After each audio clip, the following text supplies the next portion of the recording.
Sometimes a father's greatest fear is that he has nothing left to give his child. Sometimes a father's greatest hope comes from the most unexpected place. Joran inherited a worthless fjord, nothing but mud, broken boats, and debt. His young son Toren didn't care that everyone called it cursed land. He just wanted to skip stones with his father. But when the boy's stone hit the water that morning, something golden glinted back from the depths. What they pulled from that ancient mud was the entrance to a sunken treasure chamber. Inside lay the lost riches of a legendary Viking fleet. Word spread fast through the village. Soon old enemies came calling, wanting their share. But will this discovery save Joran's family or tear them apart? Before we jump back in, tell us where you're tuning in from. And if this story touches you, make sure you're subscribed, because tomorrow I've saved something extra special for you. The cottage stood at the village's edge, like a man turned away from company, its weathered walls bearing the scars of too many harsh winters. Inside, above the cold hearth, hung Joran's old battle-axe, rusted now, its edge dull as his prospects. The weapon had once been his pride, back when men spoke his name with respect instead of pity. Now it served only to remind him of what he'd lost when he chose fatherhood over the warrior's path. Toren sat at the rough wooden table, sketching ships in the margins of his father's few remaining books. At 8 years old, the boy possessed an imagination that poverty couldn't touch. Where others saw their cramped dwelling, Toren saw possibility. Where Joran felt the weight of failure pressing down like winter snow, his son found reasons to smile. "Tell me again about the longships, Papa," Toren said, not looking up from his drawing. His small fingers gripped the charcoal stub with the same intensity Joran had once held his sword. Joran settled into his chair, feeling every one of his 34 years in his bones. "Which story would you hear this time?" "The one about great-grandfather Ragnar and the storm that lasted 7 days." The familiar tale came easily, worn smooth by countless retellings. Joran spoke of ships that rode waves tall as mountains, of warriors who feared neither death nor demon. As he talked, he watched his son's eyes brighten with wonder, and for a moment the cold cottage felt warmer. A sharp knock interrupted the story. Joran rose, hand instinctively reaching for the axe before catching himself. Old habits died hard, even when the only visitors were creditors or neighbors bearing more bad news. Magnus the fisherman stood on the threshold, his weathered face grim. Behind him lurked young Eriksson, the village moneylender, counting coins in his palm like a priest fingering prayer beads. "Joran," Magnus said without preamble. "We need words." Eriksson stepped forward, his pale eyes calculating. 3 months now you've made no payment. My patience wears thin as spring ice. The debt hung between them like a blade. 40 silver marks, a fortune to a man with empty pockets, nothing to those who'd never known hunger. Joran had borrowed the money during Toren's fever last winter, when the boy had nearly died and the village healer demanded payment in advance. "I need more time," Joran said, hating the way the words tasted like ash. "Time won't fill my purse," Eriksson replied. Perhaps you should consider my offer to work off the debt. My ships need strong backs, and yours still looks capable." The offer meant months at sea, leaving Toren alone. Joran would rather cut off his sword hand than abandon his son to the village's questionable mercies. "I'll find another way." Eriksson's smile held no warmth. "We'll see how long that pride sustains you." He turned to leave, then paused. "Oh, I nearly forgot. A rider came from the south this morning. Legal papers," he said. "Something about an inheritance."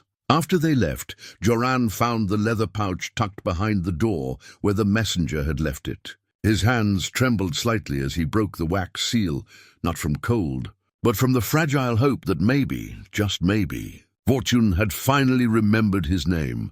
The document was written in the formal language of law and death. His uncle Bjorn had died, a man he'd met only twice, both times leaving the impression of secrets held close and words chosen carefully. But here, in careful script, was an inheritance, a stretch of shoreline 20 leagues north, including all structures, vessels, and appurtenances thereunto belonging.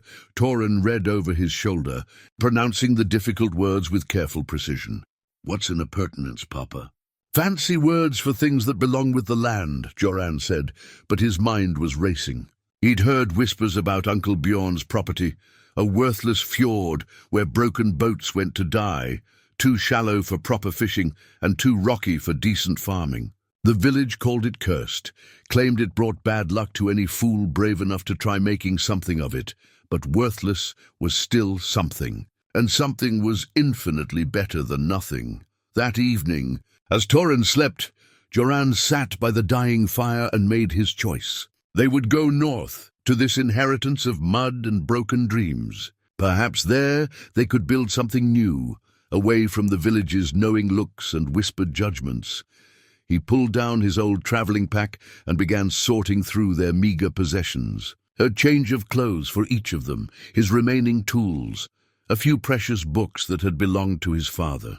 At the bottom of his sea chest, wrapped in oiled cloth, lay his father's silver arm ring, the last piece of family wealth he'd managed to keep.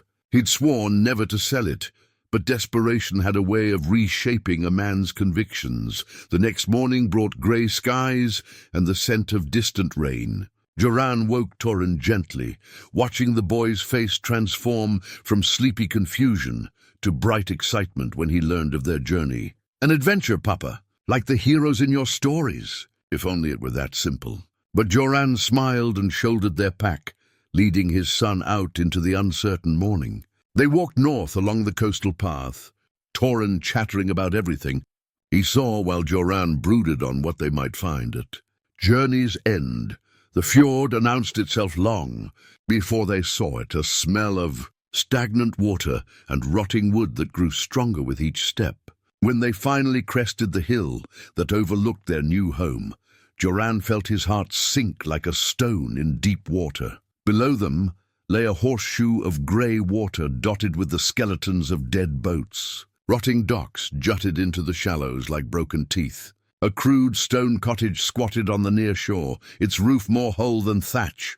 This was their inheritance, 20 leagues of worthless mud, but Toren saw it differently. The boy ran ahead, whooping with joy, his young voice echoing off the water. "It's perfect, Papa. Look how calm the water is. We can swim here and fish, and I can practice my stone skipping." Sometimes Joran thought children saw the world as it should be, rather than as it was. Perhaps that was blessing enough for any man. Dawn came soft over the fjord, painting the still water silver grey. Joran woke to find Toren already outside, collecting smooth stones from the shoreline with the focused intensity of a scholar gathering scrolls. They'd spent their first night in the cottage, sleeping on beds of dried grass and listening to the gentle lap of water against the rotting docks. "Good stones for skipping, Papa," Toren called, holding up a handful of flat river rocks.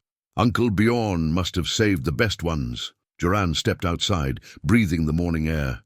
Without the stench of too many people living too close together, he could smell the pine trees on the distant hills and the clean scent of moving water. Perhaps there was something to be said for this lonely place after all.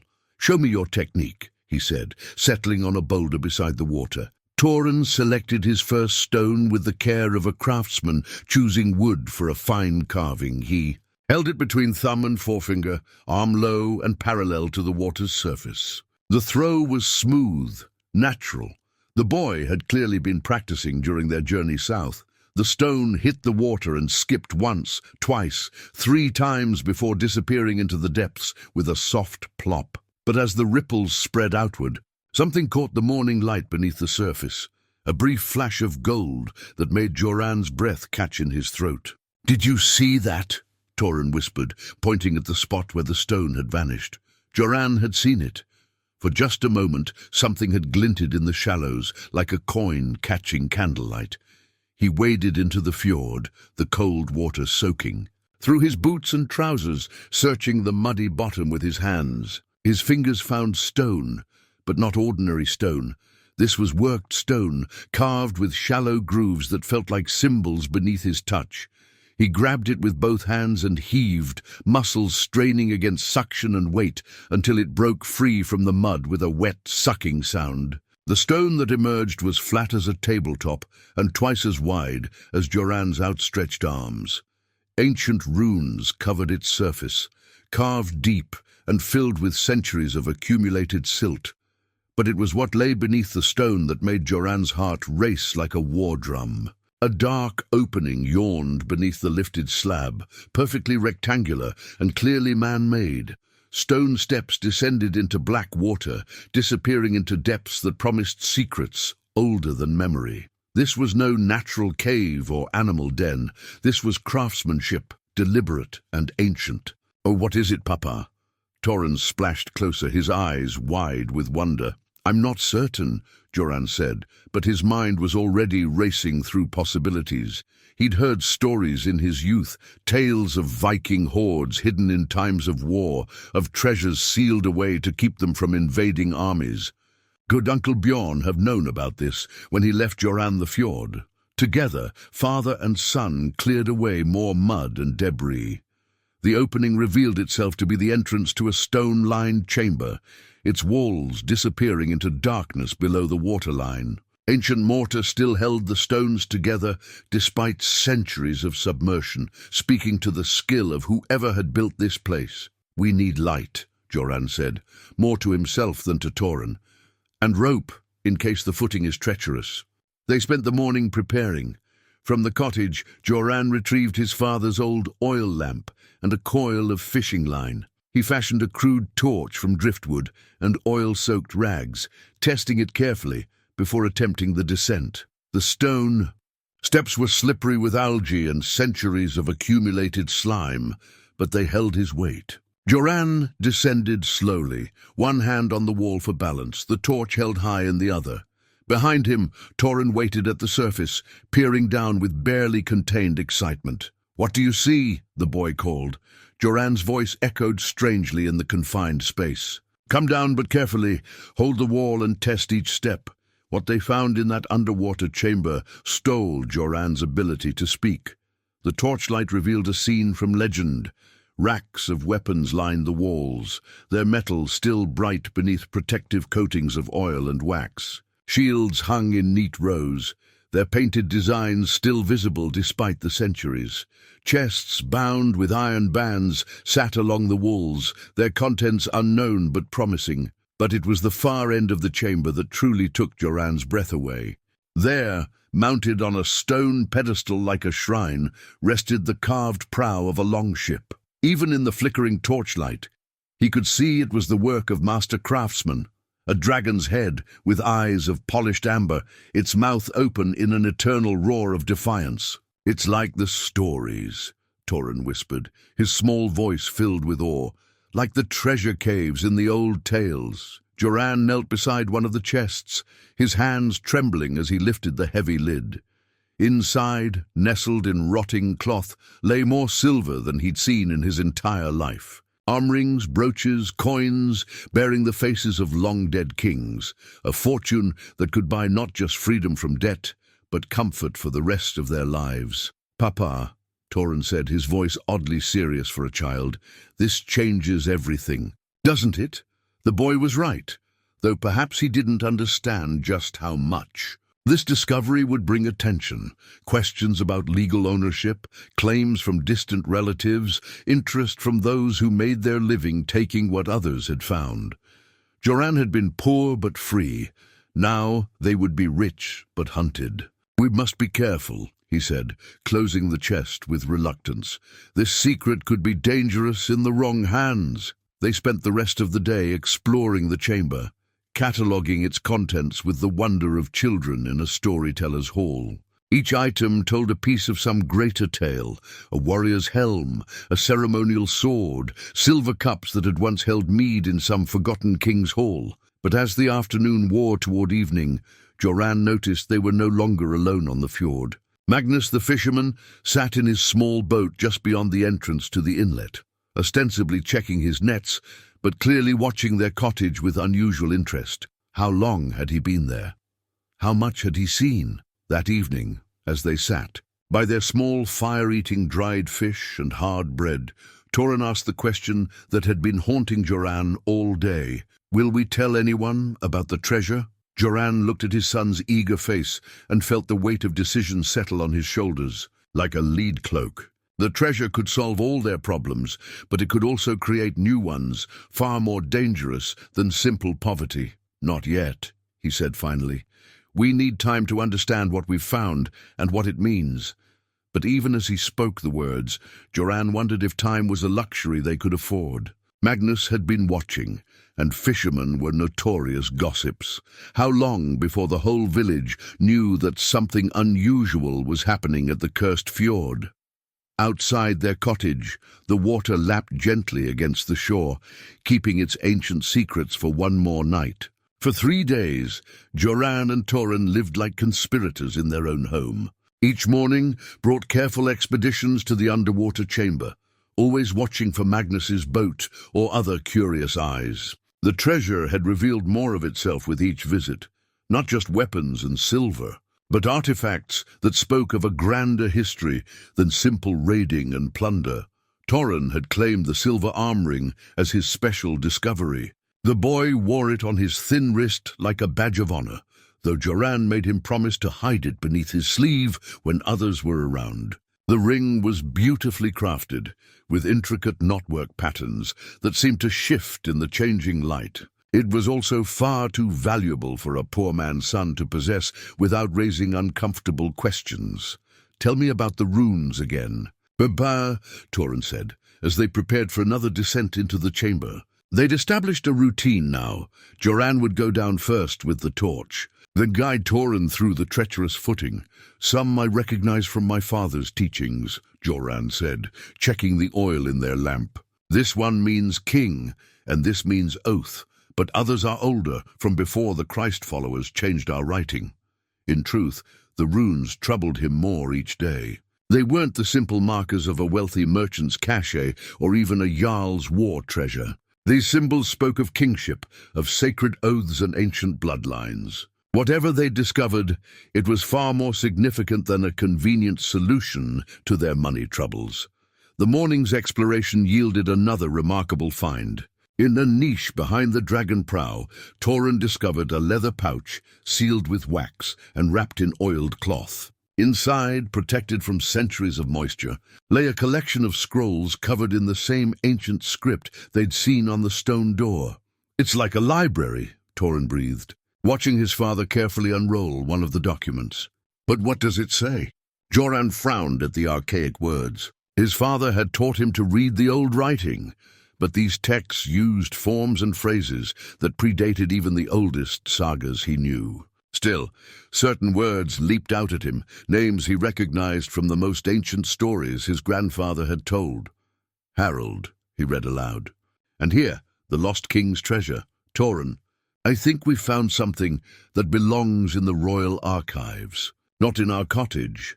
But even as he spoke of duty and proper authority, Joran's mind turned to more practical concerns. The previous evening, Eriksson had sent a boy with another message about the debt. The moneylender's patience was wearing as thin as late-season ice. Soon he would demand either payment or Joran's service on his trading ships, a fate that would separate father from son for months at a time. "Could we sell just one piece?" Toren asked, as if reading his father's thoughts. "Something small to pay off the bad man who keeps bothering us?" The boy's innocent question cut straight to the heart of Joran's dilemma. They had wealth beyond imagining sitting in an underwater vault, yet they remained as trapped by poverty as ever. To reveal the treasure meant losing control of it, but to hide it much longer might mean losing everything anyway. "We must be patient," Joran said, though the words tasted like bitter herbs. Great decisions require careful thought. Their conversation was interrupted by the sound of footsteps on the rocky beach outside. Through the cottage window, Joran saw Magnus approaching with his characteristic rolling gait, a freshly caught fish dangling from his belt. "Good morning, neighbors," Magnus called, settling himself on a convenient boulder without invitation. "Fine weather for exploring old ruins, wouldn't you say?" The words seemed innocent enough, but Joran heard the question beneath them. Magnus had been a fisherman for 40 years. He knew every inlet and hidden cove along this stretch of coast. If anyone would notice changes to the fjord's appearance, it would be this weathered old salt, Just clearing debris from the shallows, Joran replied carefully. I thought we might try our hand at fishing once the water's cleaner. Magnus nodded sagely, but his eyes held a knowing glint. Wise plan. Though I wonder what kind of debris requires a man to spend so much time underwater. My nets have been pulling up unusually clear water these past days, as if something's been stirring the bottom, loosening decades of settled mud. Toren started to speak, but Joran caught his eye and shook his head almost imperceptibly. The boy, bless him, understood the signal and remained quiet. Boys will be boys, Joran said with forced lightness. Toren's taken a fancy to diving for pretty stones. Ah, the enthusiasm of youth, Magnus agreed. Though I hope the lad's careful about what stones he collects. Sometimes the prettiest ones carry the heaviest prices. After Magnus left, claiming he needed to check his nets before the tide turned. Joran sat Toren down for a serious conversation. What did he mean about pretty stones carrying prices? Toren asked, unconsciously covering the silver ring on his wrist. He suspects something, Joran said bluntly. Fishermen notice everything, changes in the water, unusual activity, people behaving strangely. We haven't been as careful as we should. Are we in trouble? The question hung in the air between them. Were they in trouble? Legally, the fjord and everything in it belonged to them through Uncle Bjorn's inheritance. But law and reality were often different things, especially for poor men who suddenly discovered wealth that others might covet. Not yet, Joran said. But we need to be smarter. No more wearing the ring where others can see it. No more spending entire days at the water's edge. We must appear to be doing exactly what we told Magnus, cleaning the fjord and trying to make it livable.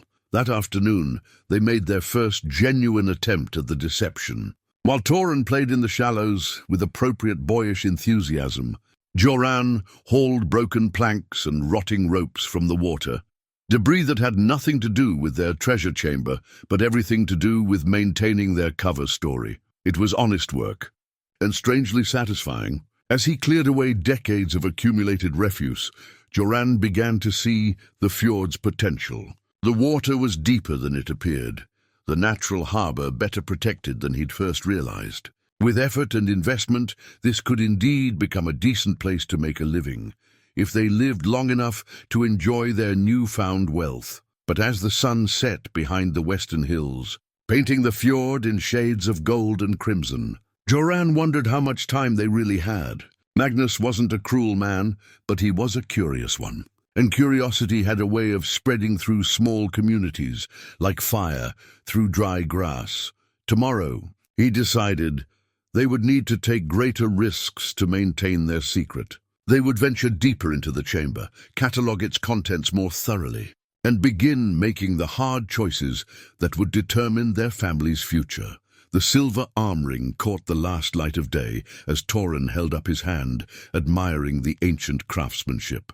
In that moment, the boy looked older than his years, and Joran realized that their discovery had already changed his son in ways that couldn't be undone. The confrontation Joran had been dreading came at midday, when the sun was high enough to cast no shadows and there was nowhere to hide from hard truths. Magnus arrived not alone, but with young Eriksson in tow, the moneylender's pale eyes already calculating as they surveyed the fjord with new interest. "We need to speak plainly," Magnus said without preamble. "The whole village is talking about the changes here.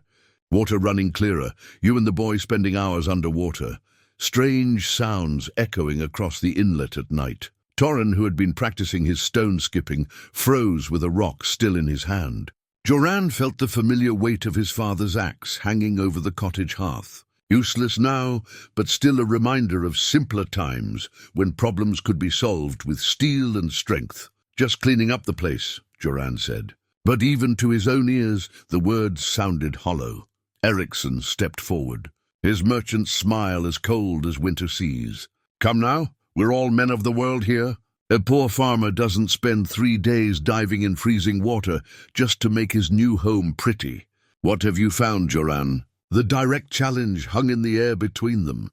Joran could lie, but lies had a way of multiplying like rabbits in spring, each one requiring more complicated deceptions to maintain. He could fight, but that would only confirm their suspicions and bring more questions from more dangerous quarters. "Nothing that concerns anyone but my family," he said finally. Magnus shook his grizzled head. "That's where you're wrong, friend. If you've found something of value in these waters, there are laws about such discoveries. Taxes to be paid, claims to be registered, proper authorities to be notified, and debts to be satisfied," Eriksson added with pointed emphasis. 40 silver marks, remember? "If you've come into sudden wealth, I expect immediate payment." Toren's small voice cut through the tension like a blade through silk. "Papa, should I tell them about the treasure?" The words fell into silence like stones into deep water. Both men turned to stare at the boy, whose face had gone pale, with the realization that he'd said exactly the wrong thing at exactly the wrong moment. Joran felt the world tilt beneath his feet. In one innocent sentence, his son had confirmed every suspicion and opened doors that could never be closed again. There was no point in further deception now.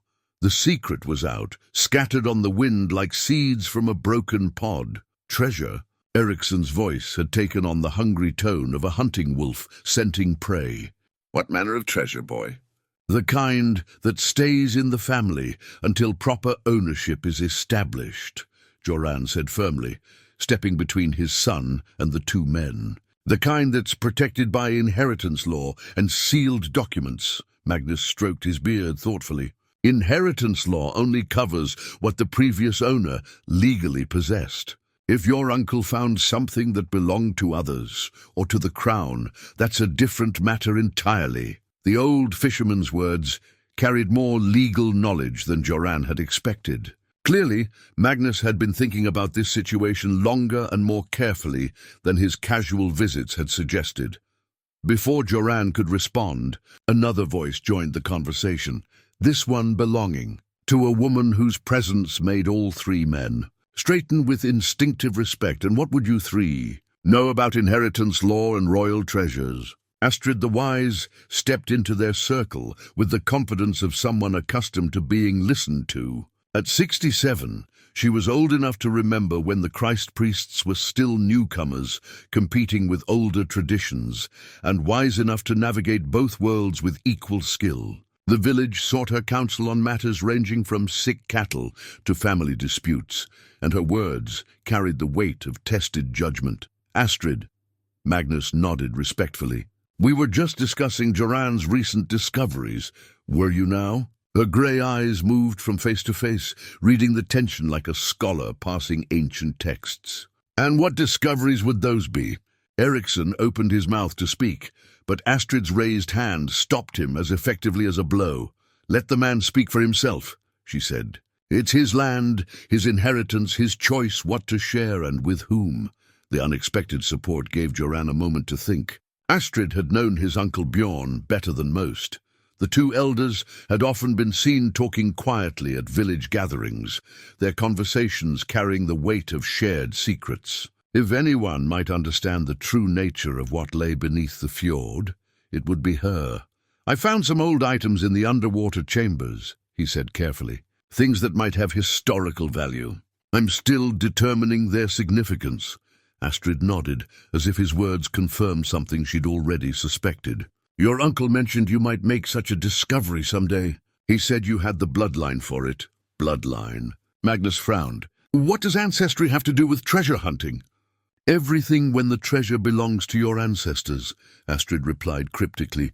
She turned to Eriksson with a look that could have frozen fire. "As for debts, young man, I suggest you practice patience.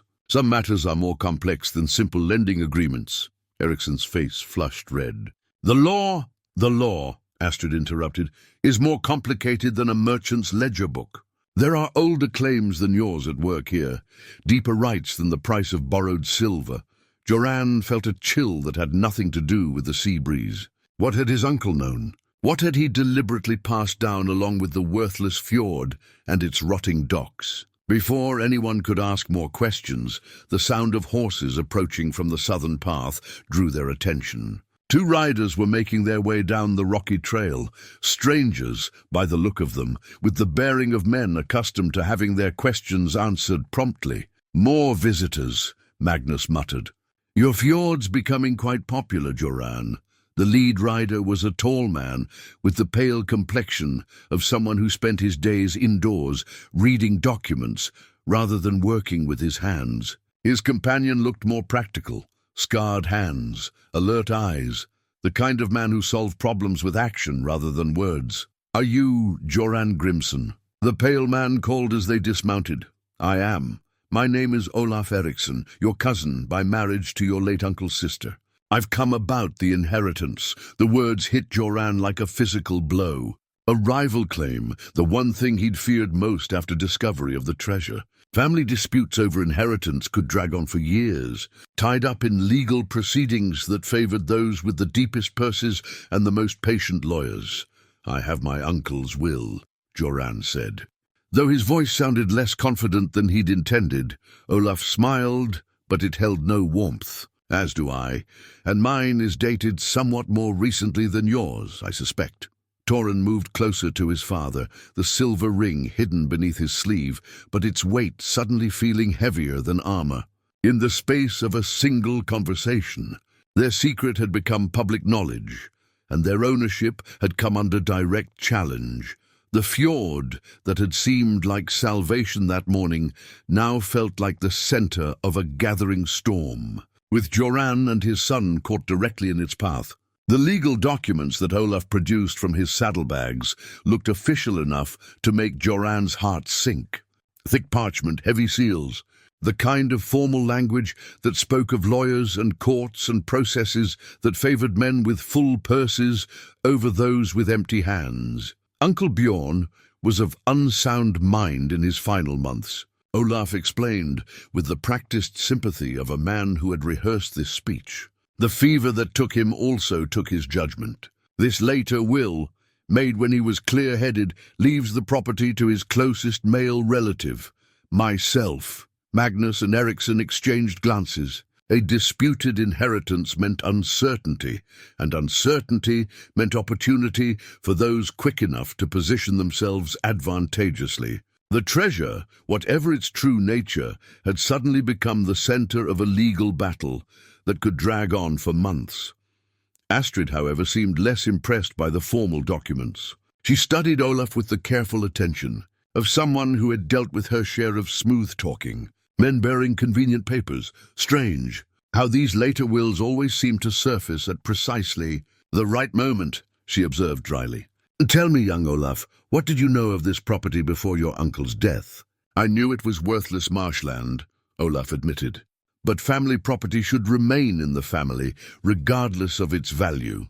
"How noble of you," Astrid said, in a tone that suggested nobility was the last quality she attributed to the man. "And the fact that rumors of discovery have spread as far south as Kopang, that has nothing to do with your sudden interest in keeping worthless land in the family." Olaf's practiced smile slipped slightly. "I don't know what you mean. I mean that news travels fast along the coast, especially news of treasure. How long did it take for word to reach whatever tavern you were drinking in when you heard about possible Viking hordes in the northern fjords?" The accusation hung in the air like smoke from a green fire. Joran realized that their secret had spread far beyond Magnus's suspicious observations. Somehow, word of their discovery had leaked into the network of traders, travelers, and gossips that connected every village along the coast. "Papa," Toren whispered, tugging at his father's sleeve. "Show them the blood dagger. Show them what we found in the deep chamber." The words sent a chill through the gathering that had nothing to do with the sea breeze. Joran had hoped to keep the most significant discoveries secret until he better understood their implications. But his son's innocent honesty was making that impossible. "Blood dagger?" Magnus asked sharply. "What deep chamber?" Olaf demanded. Joran looked at the faces surrounding him, curious, greedy, calculating, and made a decision that felt like stepping off a cliff into unknown waters. If the secret was already spreading beyond his control, perhaps truth served better than continued deception. "Follow me," he said simply. The descent into the treasure chamber with 5 adults and 1 excited child felt like leading a parade into a sacred temple. Joran went first with the torch, followed by Toren. then the others, in order of their ability to navigate the slippery stone steps. The light of their oil lamp threw dancing shadows on the chamber walls, making the ancient weapons seem to move with remembered life. The reaction was everything Joran had feared and expected. Ericsson's eyes went wide with avarice as he calculated the silver's value. Magnus whistled low through his teeth, recognizing craftsmanship that belonged in a king's hall rather than a merchant's storeroom. Olaf stood frozen, perhaps realizing that his fabricated claim had suddenly become far more serious than a dispute over worthless coastal property. But it was Astrid's reaction that troubled Joran most. The old woman moved through the chamber like someone returning to a familiar place, her fingers tracing runes on the wall with practiced familiarity. "The blood oath dagger," she said, pointing to a ceremonial blade that lay across a stone altar in the chamber's deepest recess. I wondered if it had survived. The weapon was unlike the practical swords and axes that filled the chamber's weapon racks. This blade was purely ceremonial, too ornate for battle, too sacred for common use. Its handle was carved with interlocking serpents, and dark stains on the blade suggested it had indeed tasted blood in service of ancient oaths. "You know this place," Joran said.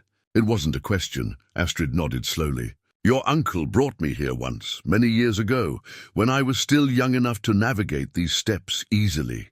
He swore me to secrecy then, but secrets have a way of becoming truth when the time is right. What is this place?" Magnus demanded. "These aren't common trade goods or raiding plunder. This is a royal treasure vault," Astrid finished, "hidden during the civil wars, when the old kingdoms were breaking apart and new kings rose to challenge the old ways. Your uncle was its guardian, Joran, as his father was before him, and his father before that." The weight of inherited responsibility settled on Joran's shoulders like a chainmail shirt. Guardian, not owner, not discoverer, but keeper of something that belonged to history itself. The distinction mattered more than he'd initially understood. "If it's royal treasure," Olaf said, his voice tight with barely controlled excitement, "then it belongs to the crown." "Not to any individual family?" "Which crown?" Astrid asked pointedly. "The Christian kings who conquered the old ways? The jarls who split the ancient kingdoms between them? Or perhaps you mean the rightful heirs of the bloodline that placed these treasures here for safekeeping?" Joran knelt beside the altar where the blood dagger lay, studying the weapon that had apparently sealed oaths older than memory. The blade's surface was inscribed with runes that seemed familiar yet strange, like words from a half-remembered dream. "The rightful heirs," he repeated slowly. I mean that inheritance isn't always about legal documents and witnessed wills," Astrid said. "Sometimes it's about blood and birthright and obligations that run deeper than law." Toren, who had been unusually quiet since their descent into the chamber, suddenly spoke up with the directness of childhood. "Are we the rightful heirs, Papa? Is that why Uncle Bjorn left us the fjord?" The question echoed in the stone chamber, bouncing off walls that had kept these secrets for centuries. Joran looked at the ancient weapons, the ceremonial dagger, the dragon-headed prow that dominated the chamber's far end, and felt the weight of his ancestors' choices pressing down on him like the water above their heads. "I don't know," he said honestly. "But I think we're about to find out." Ericsson cleared his throat impatiently. "Bloodlines and ancient rights are all very romantic, but they don't change the fact that I'm owed 40 silver marks. Royal treasure or not, debt is debt." "Actually," Astrid said with a smile that was all sharp edges, "I think you'll find that royal treasure changes quite a lot of things, including which debts take priority when competing claims arise." Outside the chamber, afternoon was fading toward evening, and with it the relative safety of daylight secrecy. Soon, word of this discovery would spread beyond their small gathering, bringing attention from quarters that Joran wasn't prepared to handle. But as they climbed back toward the surface, he caught sight of his son's face in the torchlight, determined, courageous, ready to face whatever challenges awaited them above. Perhaps that was inheritance enough for any father. The weathered map that Toren discovered 3 days later changed everything they thought they knew about the treasure vault. Hidden in a sealed copper tube wedged behind the dragon prow, the ancient leather showed not just the chamber they'd explored, but two additional chambers marked with symbols that made Astrid's face go pale when she saw them. "Sweet Mother of Mercy," she whispered, tracing the faded lines with a trembling finger. "He never told me there were 3 vaults." The map revealed the fjord as it had existed centuries ago, deeper, wider, with channels that had long since silted up or been blocked by fallen stones. What they'd discovered was merely the first and smallest of 3 treasure repositories, each one marked with increasingly complex runic warnings. "What do the warnings say?" Joran asked, though part of him dreaded the answer. Astrid's translation came slowly, as if she were afraid to speak the words aloud. "The first vault, the one we know, is marked for the people's need. The second says for the kingdom's hour. And the third—" She paused, her voice dropping to barely above a whisper. "The third says for the blood of kings."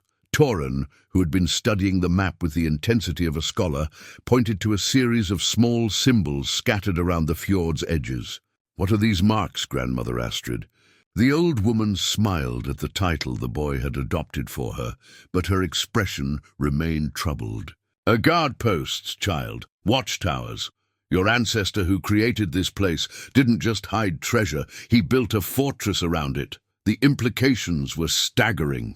They weren't just dealing with a hidden cache of Viking plunder, but with a carefully planned repository that had been designed to preserve the wealth and power of an entire kingdom. The responsibility that came with such a discovery was almost overwhelming, but they weren't the only ones learning about the vault's true significance. Word of the treasure had spread throughout the region with the speed of a summer wildfire. Strangers had begun appearing in the village, traders asking casual questions, travelers who seemed more interested in the northern fjords than in whatever business had supposedly brought them to the area. Most troubling of all was the arrival of 2 men who claimed to represent interested parties from the capital. They'd taken rooms at the village inn and spent their days asking questions about inheritance laws, archaeological discoveries, and the legal status of found treasure. Their inquiries were polite but persistent, and their interest in Joran's family was uncomfortably specific. "We need to move faster," Joran told Astrid as they stood on the fjord's rocky shore, watching the sunset paint the water gold and crimson. "Every day we wait brings more attention we can't handle." "Move faster toward what?" she replied. "Do you understand what you're proposing to claim? These aren't just ancient artifacts. They're the crown jewels of a lost kingdom. There are people who would kill for far less than what lies beneath this water."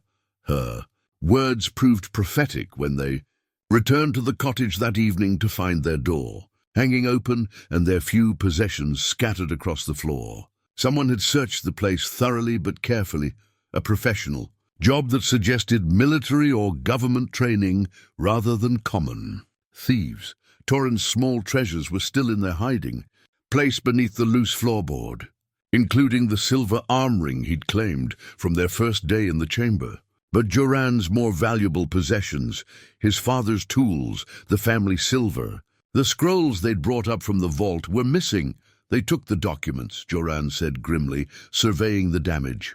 "But they left everything that had obvious value." This wasn't about theft, it was about information. Astrid examined the scene with the practiced eye of someone who had lived through more than her share of dangerous times. "Professional work," she confirmed. They knew exactly what they were looking for and where to find it. Someone told them about the scrolls. The betrayal cut deeper than the violation of their home. Someone in their small circle of confidants had revealed not just the existence of the treasure, but specific details about what they'd found.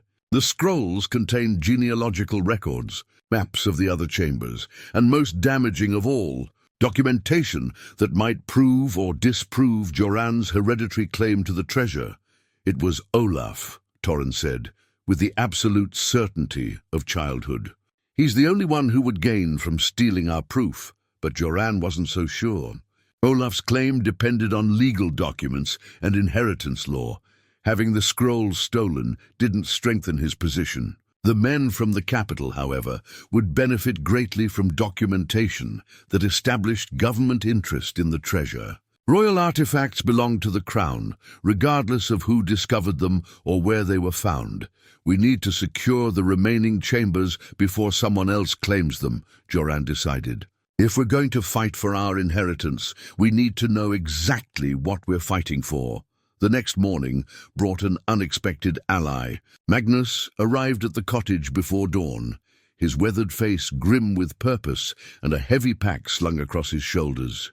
"I've been thinking about our conversation," he said without preamble, "about legal claims and royal treasures, and men from the capital asking questions. They have no business asking." He set down his pack and began pulling out items that made Joran's eyes widen with surprise. Diving gear, waterproof oil lamps, coils of good rope, and tools designed for underwater work. 40 years I've fished these waters," Magnus continued. 40 years I've watched powerful men come north to take what doesn't belong to them. Maybe it's time someone stood up for the local folk. The offer of help came with conditions, of course. Magnus wanted a fair share of any treasure they recovered, not out of greed, but out of practical necessity. He had a family to feed and his own debts to worry about. But more importantly, he brought skills that Joran lacked: knowledge of underwater exploration, connections with other coastal families, and the kind of local reputation that could rally support when support was needed. "There's something else," Magnus said, his voice dropping to a confidential tone. "Ericsson's been asking questions around the village about your legal status here. Seems he's not just worried about collecting his debt anymore. He's wondering whether he might claim the treasure as payment if you can't prove clear ownership.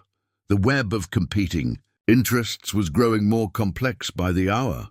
Legal heirs, government agents, moneylenders, and now potentially hostile neighbors, all circling like wolves around a wounded deer. Joran felt the familiar weight of his father's axe calling to him, the simple solution of steel and strength that had once made his problems so much easier to solve.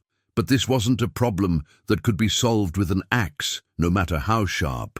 This required the kind of careful thinking and strategic planning that his warrior's training had never emphasized. "Help us explore the second chamber," Joran offered. "Equal shares of whatever we find, and a voice in deciding what to do with it."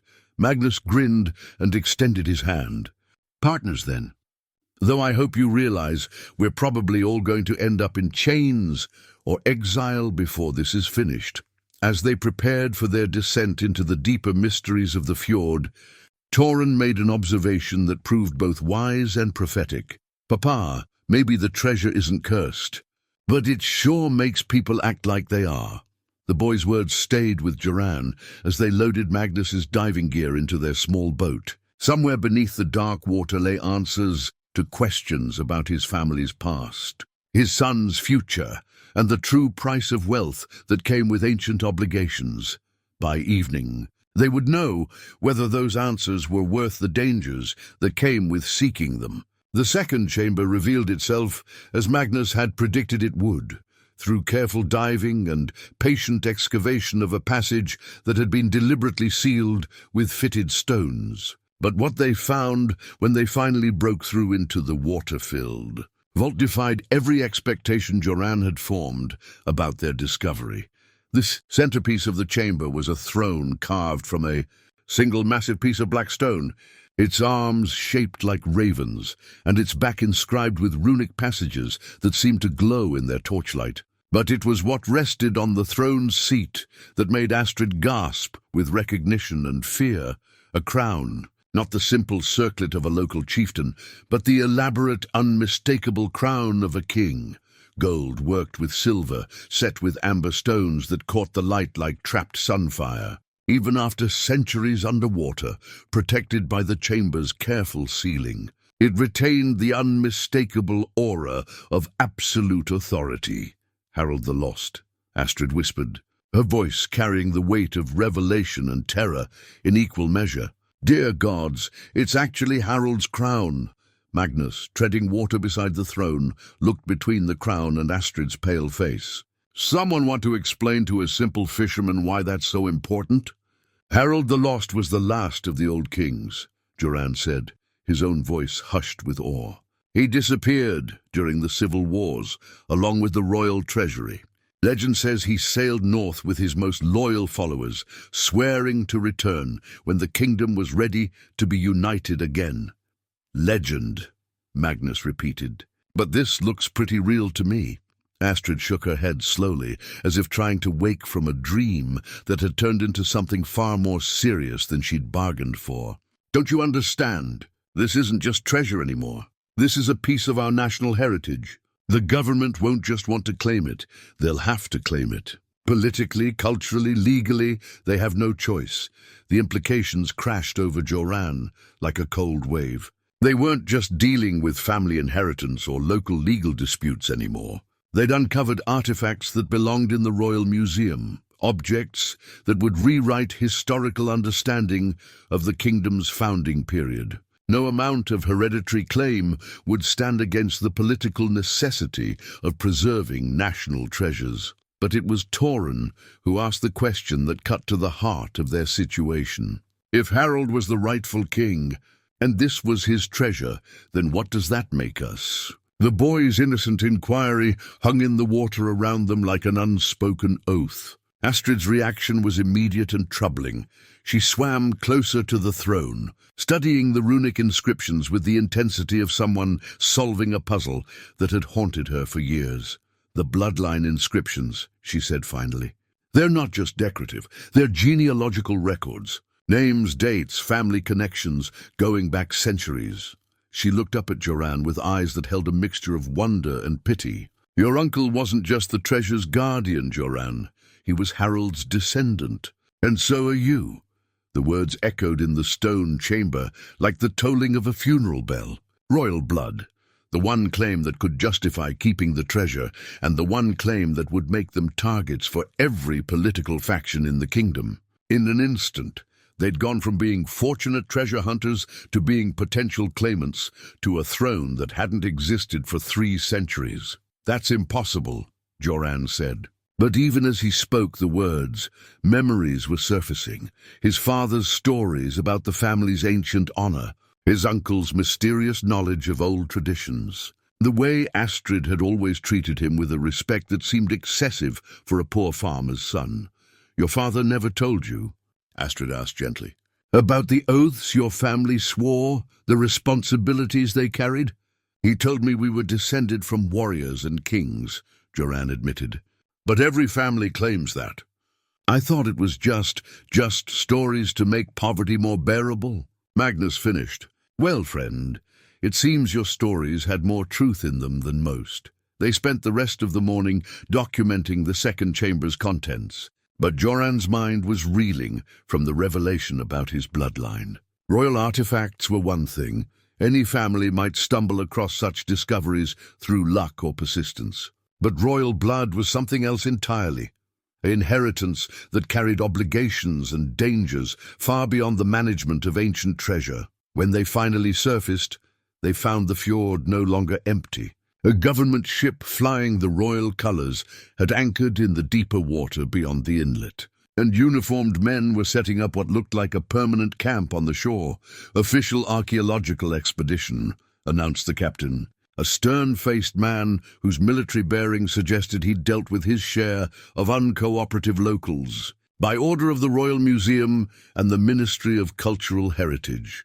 The papers he presented were as official as Olaf's had claimed to be, but these carried the full weight of royal authority. The fjord was now classified as a site of national importance. Access was restricted to authorized personnel, and all artifacts discovered were to be turned over to proper authorities for evaluation and preservation. You're welcome to observe. Of course, the captain continued with the false courtesy of someone who knew his position was unassailable. And there may be a finder's fee, assuming proper procedures are followed, a finder's fee, for artifacts that might prove Joran's family's claim to royal lineage. The insult was so profound that Joran felt his warrior's instinct stirring for the first time in years.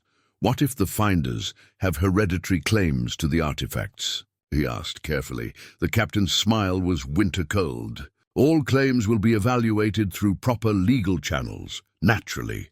Until then, the treasure remains under Crown protection. That evening, as government workers established their fortified camp and posted guards around the fjord, Joran sat with his son and their small circle of allies, discussing options that all seemed to lead toward conflict. "They can't just take everything," Toren said, with the outraged innocence of childhood. "We found it. Uncle Bjorn left it to us. The map proves we're the rightful heirs." "Maps can be forged," Magnus said grimly. "And even if they're genuine, royal blood doesn't mean much when the current royalty disagrees with your interpretation." But Astrid had been unusually quiet since their return from the second chamber, studying the crown with an expression that suggested she was seeing implications the rest of them had missed. "There's something I haven't told you," she said finally. "About your uncle, about the oaths he swore, about why he really left you this inheritance." Her words carried the weight of secrets about to be revealed, of truths that would change everything they thought they knew about their situation. Outside their cottage, the government guards maintained their watch, confident in their legal authority and superior numbers. But legal authority, as Joran was beginning to understand, wasn't always the same thing as rightful claim. And superior numbers had never been enough to stop a man defending his family's honor, especially when that family carried the blood of kings. The oath stone that Astrid led them to in the pre-dawn darkness was older than the treasure chambers, older than the ruined docks, older perhaps than memory itself, set into a natural alcove in the fjord's rocky walls. It bore symbols that predated even the ancient runes they'd found on Harald's crown. "This is where your uncle brought me 40 years ago," Astrid said, her voice heavy with the weight of long-kept secrets. "Where he told me the truth about your family's obligations, and where he made me swear to guide you when the time came. The stone itself was unremarkable, rough granite worn smooth by centuries of weather, no larger than a grinding wheel. But the symbols carved into its surface seemed to shift in the torchlight, as if the stone itself were alive with ancient purpose." "What kind of obligations?" Joran asked, though part of him already dreaded the answer. "The kind that come with royal blood," Astrid replied. "Your ancestor Harald didn't just hide treasure when he disappeared. He left a legacy, a charge to his descendants to preserve the old ways, to protect the kingdom's true heritage, and to be ready when the time came to reclaim what was rightfully theirs." Magnus, who had been scanning the water for signs of government patrol boats, turned back toward their small group with a frown. "You're talking about rebellion, about challenging the current royal line." "I'm talking about legitimacy," Astrid corrected. "About bloodlines that predate conquest, about claims that run deeper than political convenience." She placed her hand on the oath stone, and her voice took on the formal cadence of ritual. "Harald's line never died out. It went into hiding, waited, preserved itself through generations of secrecy and sacrifice. Toren, who had been unusually quiet since learning about his royal heritage, stepped forward to touch the ancient stone. "Does that mean I'm a prince, Grandmother Astrid?" The question, asked with a child's directness, cut through the complexity of politics and law to reach the heart of their situation. In the eyes of history, perhaps Toren was indeed a prince, the last heir of a lost dynasty, guardian of traditions that had been driven underground by conquest and conversion. "You're whatever you choose to be," Astrid said gently. "But choice comes with responsibility. The treasure isn't just wealth. It's proof of your family's claim. Evidence that could restore a bloodline that many thought was extinct." Joran looked at his son's face in the torchlight, seeing not just the boy he'd raised, but the weight of ancestral obligation settling on young shoulders like a mantle of leadership.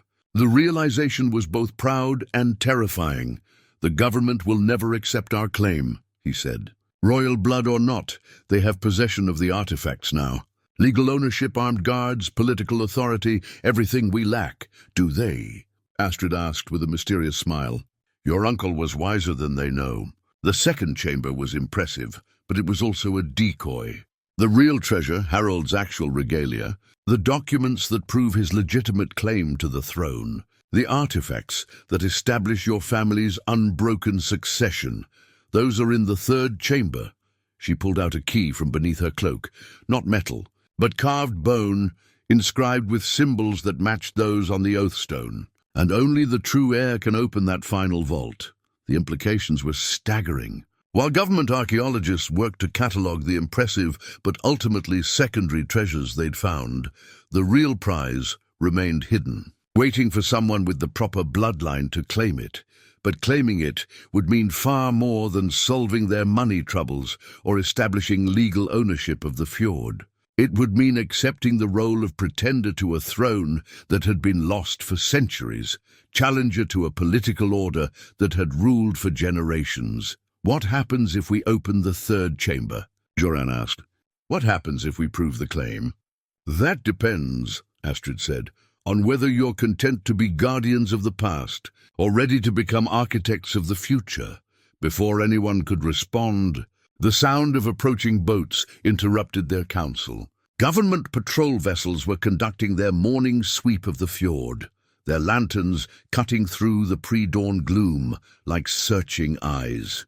"We need to move," Magnus whispered urgently. "If they find us here with that key, they'll arrest us for conspiracy against the crown," Joran finished. "But if we don't act soon, they'll discover the third chamber themselves through systematic exploration." The decision crystallized in that moment of danger, with government boats closing in and the weight of royal obligation pressing down on them like the water above the treasure chambers. Joran looked at his son, at the boy who might be the last prince of a lost kingdom, and made his choice. "We open the third chamber," he said.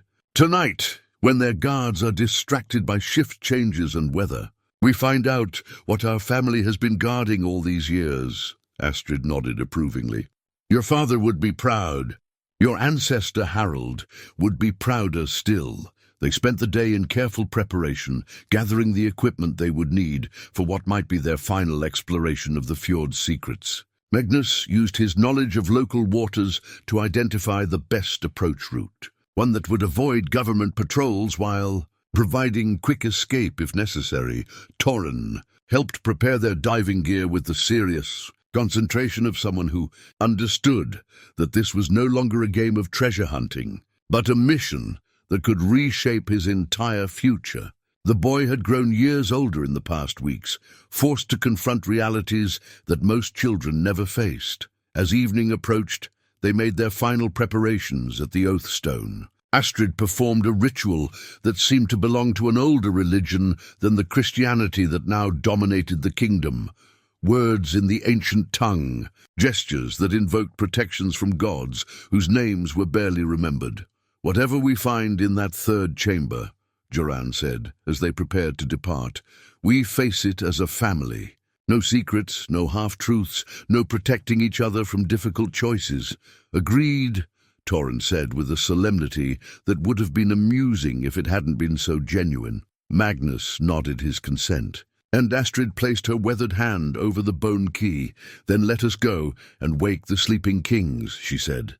The dark water of the fjord stretched before them, holding secrets that would either establish their claim to royal heritage or destroy them in the attempt to prove it. Either way, by dawn they would know the truth about their family's legacy and the price that came with royal blood behind them. The government camp settled into its evening routine, confident that their treasure was secure and their authority unchallenged. They had no idea that the most important discovery still waited beneath the dark waters, protected by ancient oaths and accessible only to those who carried the blood of kings. The third chamber lay deeper than the others, accessible only through a narrow passage that required them to swim underwater for what felt like an eternity before breaking through into an air-filled space that defied natural explanation.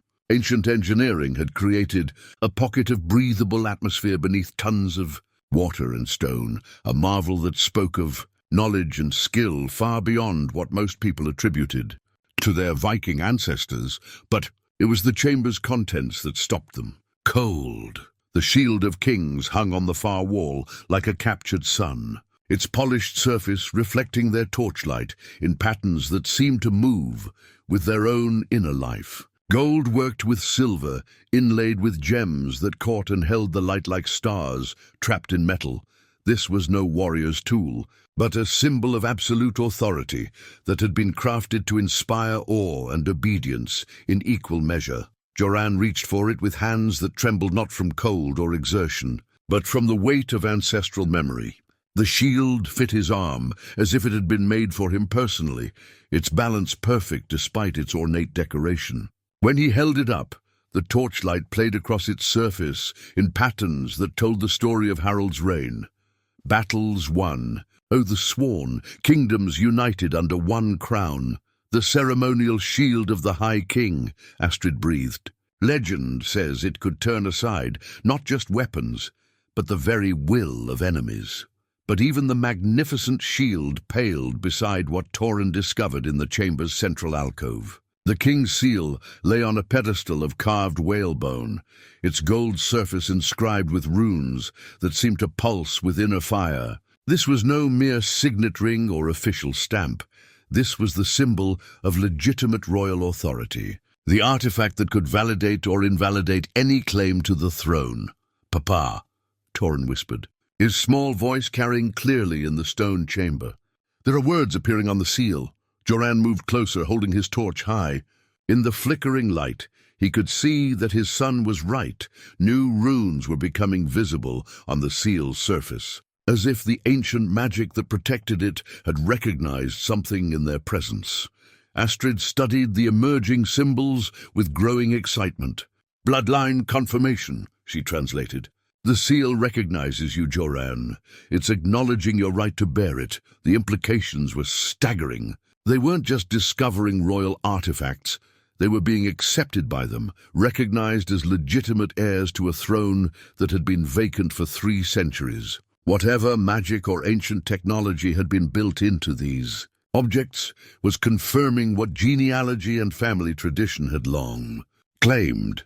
But their moment of triumph was shattered by the sound of approaching voices echoing through the underwater passages. Government divers had found their entry point and were following their path to the hidden chamber. "How long before they reach us?" Magnus asked, already beginning to secure their most important discoveries. "Minutes," Joran replied grimly. "Maybe less." The choice that faced them was stark and immediate. They could surrender, turn over the artifacts they'd discovered, and hope that legal processes would eventually vindicate their claims. Or they could fight, not just for treasure, but for the right to determine their own fate and that of their ancestral legacy. "The shield, Bubba," Toren said with the clarity of someone far older than his 8 years. "Take up the shield. Defend what's ours."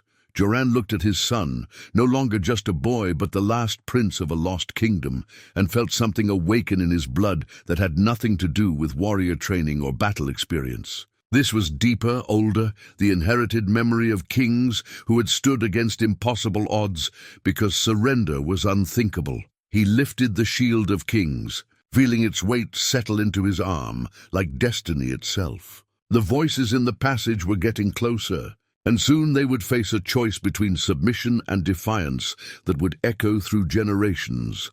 "Whatever happens," he told Toren, "remember that you are Harald's heir. Remember that some legacies are worth any price." The boy nodded solemnly, clutching the king's seal to his chest like a sacred trust. Around them, the ancient chamber seemed to hold its breath, waiting to see whether the bloodline it had protected for so long would prove worthy of its guardianship.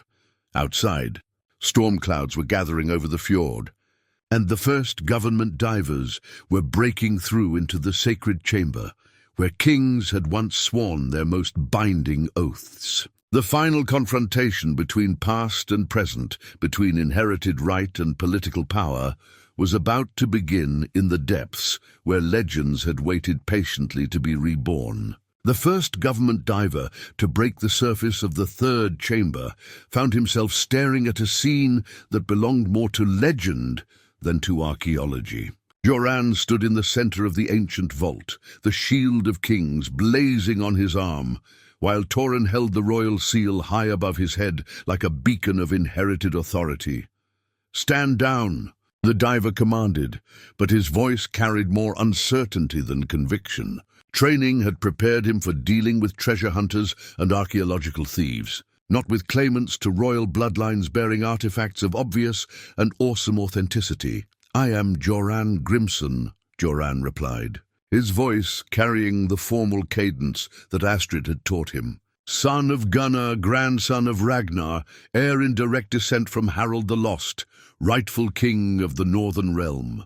The words echoed in the stone chamber with the weight of ritual proclamation. As he spoke them, the king's seal in Toren's hands began to glow with inner fire, its ancient magic responding to the formal claiming of inheritance. More divers broke the surface, followed by the government captain himself, his military bearing intact despite the surreal circumstances. Behind him came others, archaeologists, legal officials, men with the soft hands and hard eyes of political authority. "Your claims will be evaluated through proper channels," the captain said, but his words lacked their earlier confidence. The seal's supernatural glow was visible even in the torchlight, and the shield's surface rippled with patterns that defied explanation. "Some claims predate your channels," Astrid said, emerging from the shadows where she'd been waiting.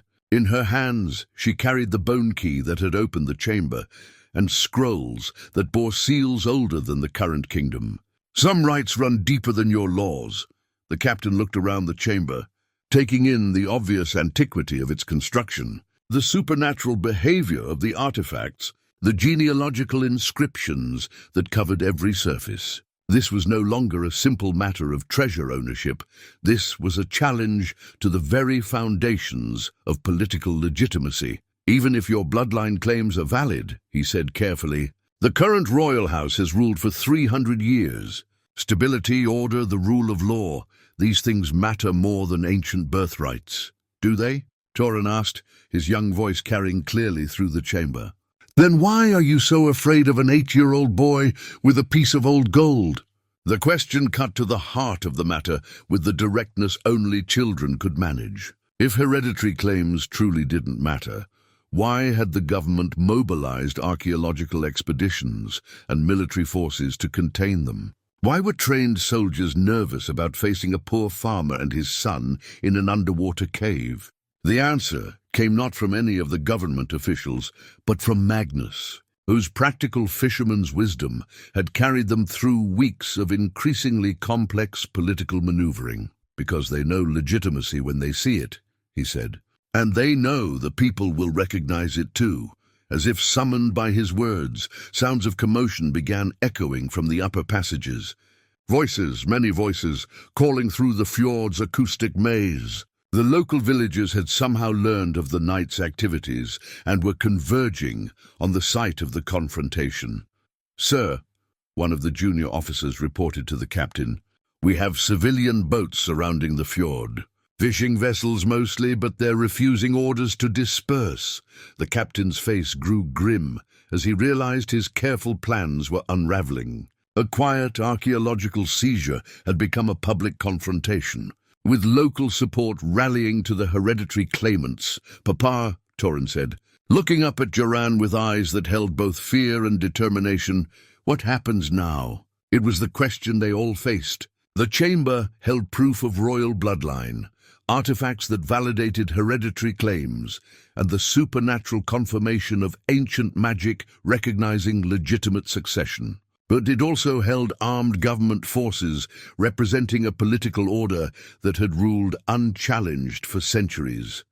Joran felt the weight of the shield of kings on his arm, felt the expectations of ancestors whose blood ran in his veins, felt the trust of a son who deserved a future worthy of his heritage. The choice between submission and defiance had crystallized into this moment, in this place, surrounded by the tools of kingship and the instruments of political power. "Now," he said, his voice carrying the authority that came not from training or appointment, but from birthright acknowledged by powers older than governments, "we find out whether blood is thicker than politics."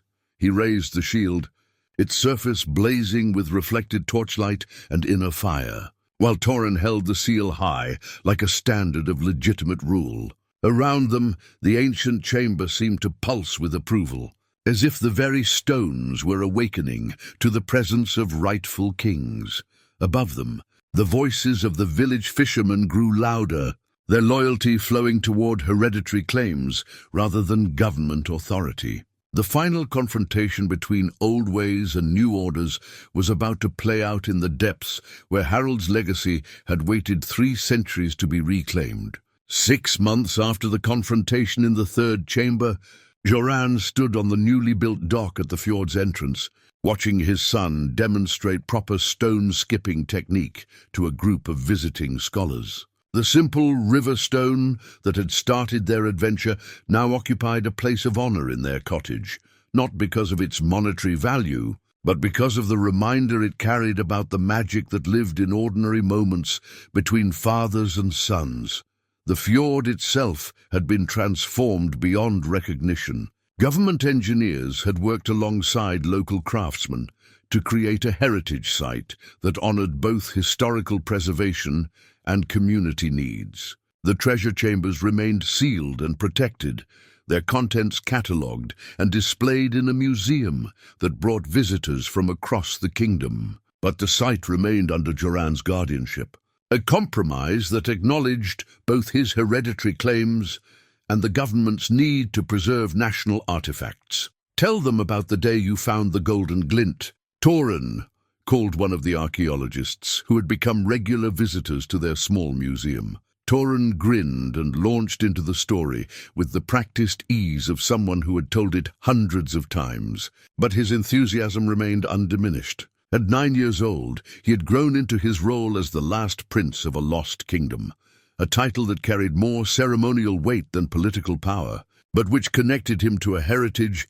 that no amount of modern skepticism could diminish. The legal resolution had taken months of negotiation, but the outcome satisfied most of the competing interests. Joran's bloodline claim had been officially recognized, establishing him as the hereditary guardian of Harold's legacy. The government retained ownership of the most historically significant artifacts, but compensated the family with a generous settlement and ongoing maintenance responsibilities that provided steady income.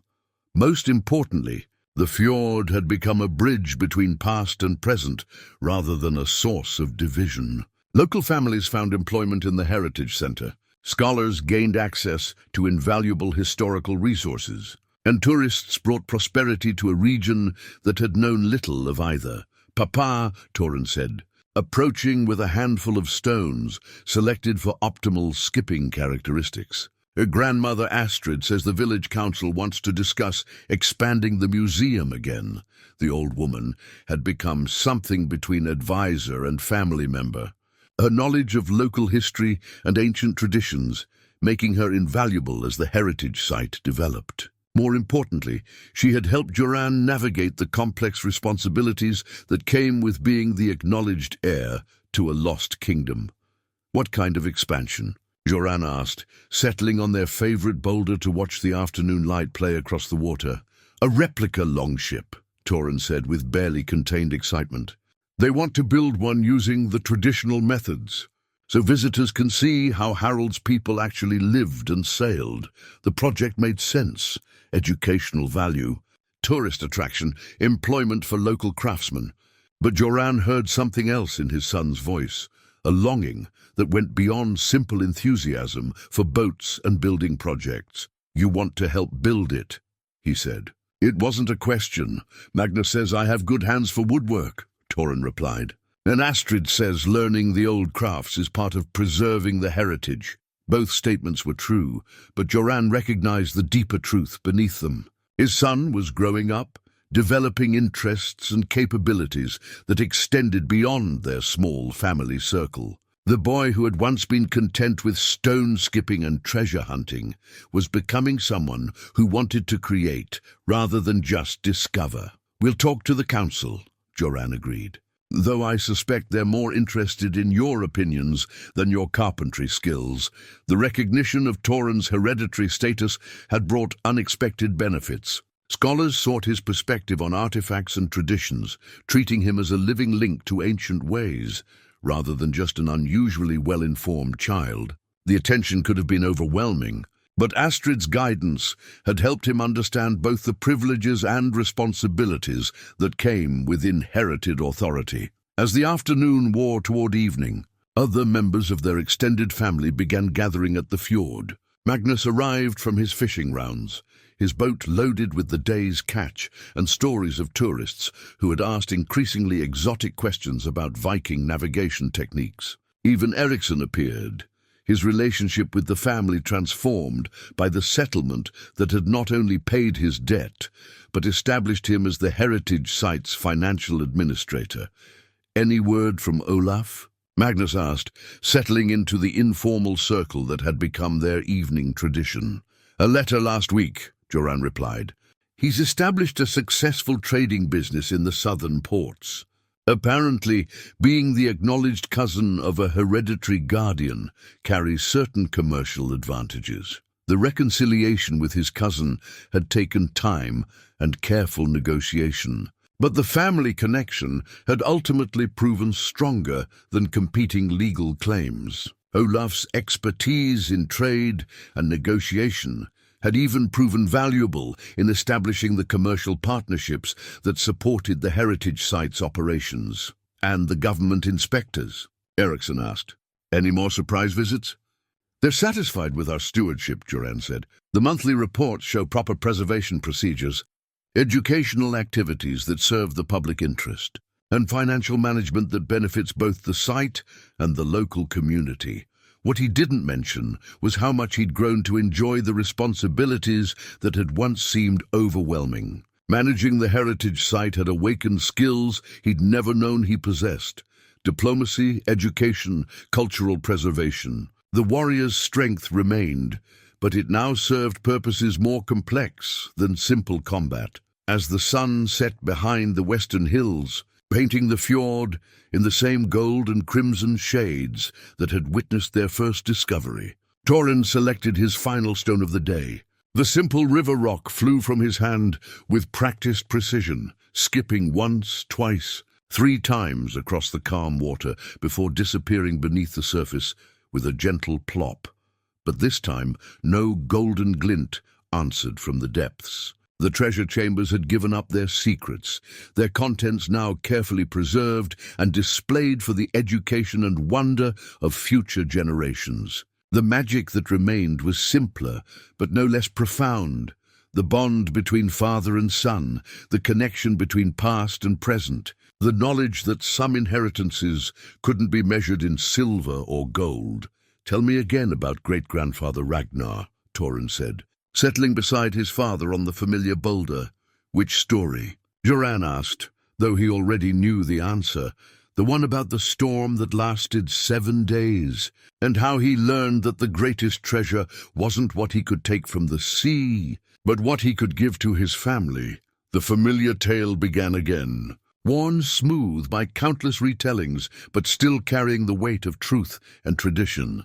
As Joran spoke, he watched his son's face in the dying light, seeing not just the boy he was raising, but the man he would become, keeper of ancient ways, bridge between old wisdom and new understanding, heir to a heritage that had proved more valuable than any treasure. Around them, the fjord held its peace, its waters calm and clear, its secrets transformed from hidden burdens into shared blessings.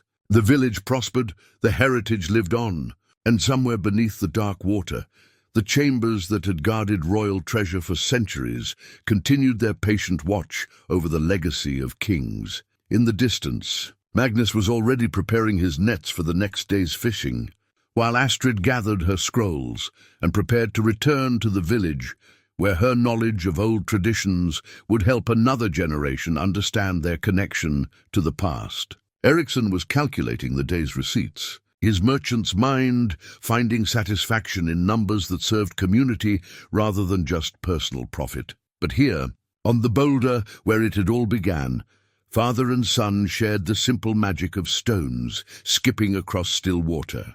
And Joran understood that this moment, this bond, this quiet continuity between Generations was the greatest inheritance of all. The boy who had once been content with dreams of treasure and adventure was growing into someone who understood that the real wealth lay not in what could be taken from ancient vaults, but in what could be passed from one generation to the next. And the father, who had once feared he had nothing to give his child, now knew that love, wisdom, and the courage to honor one's heritage were riches beyond any king's measure. As full darkness settled over the fjord, they made their way back to the cottage where a warm fire waited, and tomorrow would bring new stories to tell, new traditions to preserve, and new ways to honor the simple truth that the greatest treasures were often found not in the depths of hidden chambers, but in the hearts of those wise enough to recognize them. The skipping stone that had started their adventure remained on the cottage shelf, a reminder that sometimes the most ordinary moments opened doors to the most extraordinary discoveries, and that the magic had been there all along, waiting in the water and in the love between a father and his son.